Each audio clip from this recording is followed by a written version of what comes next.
6-7 लोग अकेले को मारा। देखिए मोनालिसा किस तरीके।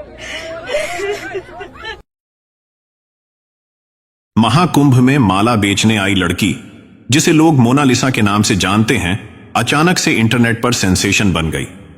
लेकिन इस प्रसिद्धि ने उसकी जिंदगी में कई परेशानियां खड़ी कर दी हैं। लाखों का कर्ज चुकाने के लिए महाकुंभ में माला बेचने आई इस भोली भाली लड़की की हालत अब ऐसी हो गई है कि उसे अपनी जान की रक्षा के लिए योगी सरकार से गुहार लगानी पड़ी है।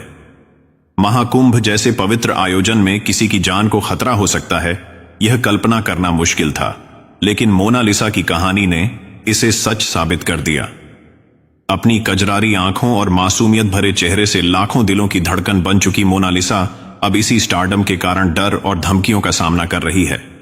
मोनालिसा, जो सिर्फ माला बेचने के लिए महाकुंभ आई थी, इंटरनेट पर वायरल होने के बाद आम जिंदगी जीने में मुश्किलें महसूस कर रही है। लोग उसे हर जगह घेर लेते हैं, फोटो और वीडियो बनाने लगते हैं। उसकी यह लोकप्रियता उसके लिए खुशी नहीं बल्कि परेशानी बन गई है। वायरल होने के शुरुआती दिनों में यह ध्यान आकर्षण उसे अच्छा लगा, लेकिन धीरे धीरे यह बोझिल और डरावना साबित हुआ। लोगों की भीड़ ने न सिर्फ उसके काम को प्रभावित किया, बल्कि उसकी सुरक्षा को भी खतरे में डाल दिया। पत्रकारों और यूट्यूबर्स ने उसे चैन से जीने नहीं दिया। हर वक्त उसे घेर लिया जाता और वीडियो बनाए जाते। मोनालिसा ने बताया कि वायरल होने के बाद से माला की बिक्री में गिरावट आई है। लोग माला खरीदने के बजाय सिर्फ वीडियो बनाने आते हैं। एक दिन तो पत्रकारों और यूट्यूबर्स की भीड़ ने उसे घेर लिया, जिससे वह पूरा दिन एक भी माला नहीं बेच पाई। स्थिति तब और गंभीर हो गई जब मोनालिसा के भाई ने वीडियो बनाने वालों को रोकने की कोशिश की। इसके बाद उन पर हमला कर दिया गया। 9 लोगों ने मिलकर उनके भाई की पिटाई की, जिसमें मोनालिसा भी घायल हो गई। रोते हुए मोनालिसा ने मीडिया के सामने अपनी पीड़ा व्यक्त की और मुख्यमंत्री योगी आदित्यनाथ से मदद की अपील की। उसने बताया कि उसके परिवार ने कर्ज लेकर महाकुंभ मेले में सामान खरीदा था, लेकिन अब धमकियों और उत्पीड़न के कारण वह बेच नहीं पा रही है। अब हालत ऐसी हो गई है कि उसे महाकुंभ छोड़ने का विचार करना पड़ रहा है। परिवार की सुरक्षा और आर्थिक संकट ने मोनालिसा को बुरी तरह झकझोर कर रख दिया है। एक गरीब परिवार की लड़की, जो अपने और अपने परिवार का पेट पालने के लिए महाकुंभ जैसे धार्मिक स्थल पर संघर्ष कर रही थी, आज सोशल मीडिया पर चर्चा का विषय बन गई है। यह घटना दिखाती है कि साधारण लोग भी किस तरह सोशल मीडिया के जरिए रातों रात प्रसिद्ध हो सकते हैं। मोनालिसा की कजरारी आंखें और उसकी मासूम मुस्कान ने उसे खास बना दिया है। कई मीम्स और पोस्ट्स में उसे भारत की पारंपरिक सुंदरता का प्रतीक बताया जा रहा है। इस घटना ने साबित किया कि असली खूबसूरती महंगे कपड़ों और मेकअप में नहीं, बल्कि सादगी और आत्मिक पवित्रता में है। मोनालिसा की सादगी, उसका रुद्राक्ष की माला बेचने का काम और उसकी पारंपरिक वेशभूषा भारतीय संस्कृति की गहराई को दर्शाते हैं। उसने यह साबित कर दिया कि अगर आपके पास सच्चाई और सादगी है, तो आप किसी भी परिस्थिति में खास बन सकते हैं। जैसे ही मोनालिसा ने मुख्यमंत्री योगी आदित्यनाथ से मदद मांगी, उन्होंने तुरंत महाकुंभ का दौरा किया और सुरक्षा व्यवस्था की समीक्षा की। मुख्यमंत्री ने इस मामले को गंभीरता से लेते हुए महाकुंभ में बढ़ते खतरे का संज्ञान लिया और हवाई सर्वेक्षण किया। उन्होंने यह स्पष्ट आदेश दिया कि जो भी किसी श्रद्धालु या बेटी को परेशान करेगा, उसके खिलाफ सख्त कार्रवाई की जाएगी। महाकुंभ में हर साल लाखों श्रद्धालु स्नान के लिए आते हैं। इस बार 29 जनवरी को मौनी अमावस्या और 3 फरवरी को बसंत पंचमी के प्रमुख स्नान होने वाले हैं। मुख्यमंत्री ने यह सुनिश्चित किया कि सभी श्रद्धालु सुरक्षित रहें और कोई भी असामाजिक तत्व महाकुंभ की पवित्रता को प्रभावित न कर सके।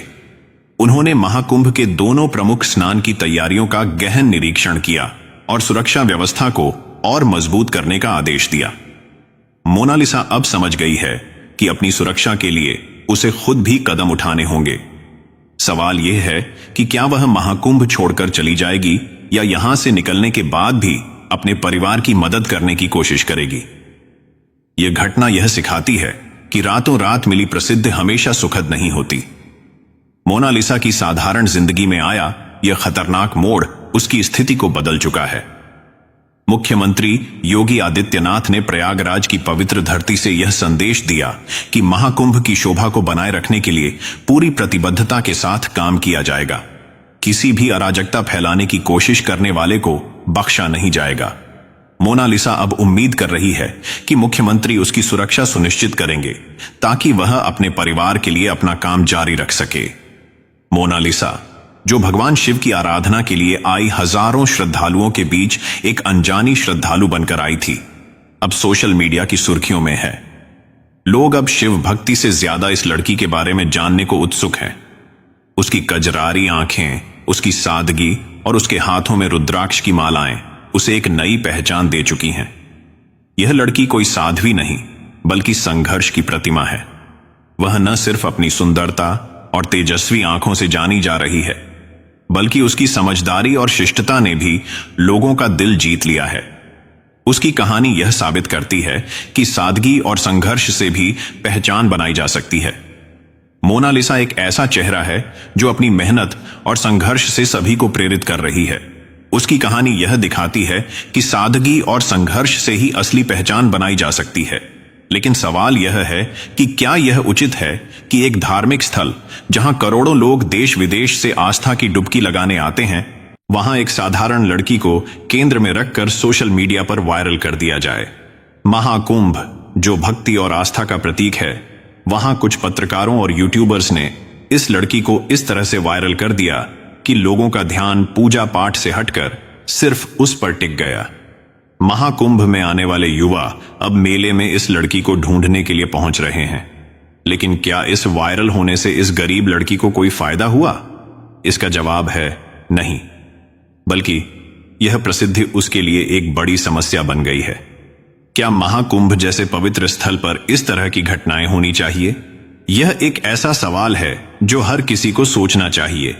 इससे पहले भी महाकुंभ में साध्वी हर्षा रिछारियां वायरल हुई थीं, और अब मोनालिसा सोशल मीडिया पर तेजी से लोकप्रिय हो रही है।